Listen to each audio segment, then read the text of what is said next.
सच्ची श्रद्धा का अर्थ।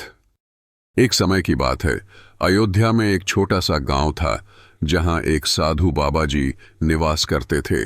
उनके पास बहुत सारे भक्त आते थे, लेकिन एक युवक जिसका नाम रघु था हमेशा उनके पास आता और उन्हें दर्शन करता, परंतु वह कभी भी कोई विशेष पूजा या धार्मिक कार्य नहीं करता था।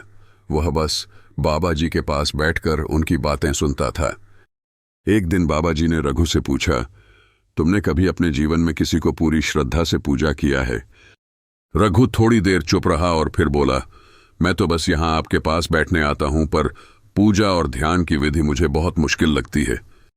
बाबा जी मुस्कुराए और बोले, श्रद्धा का सही रूप क्या है यह जानना बहुत जरूरी है। सच्ची श्रद्धा केवल कर्मों में नहीं बल्कि हृदय में होती है। तब बाबा जी ने रघु को एक कहानी सुनाई। एक बार भगवान श्री राम ने अपने वनवास के दौरान एक साधारण आदमी को देखा जो भगवान के बारे में बहुत सोचता और उनका नाम लेता था, परंतु उसकी कोई बड़ी धार्मिक शिक्षा नहीं थी। भगवान श्री राम ने उससे पूछा, तुम इतने समय से मेरे नाम का जाप करते हो, क्या तुम कभी मेरी पूजा करते हो? वह व्यक्ति भगवान के सामने झुकते हुए बोला, हे भगवान, मैं आपको नहीं जानता, लेकिन आपका नाम मेरे दिल में है और मैं इसे कभी नहीं छोड़ता।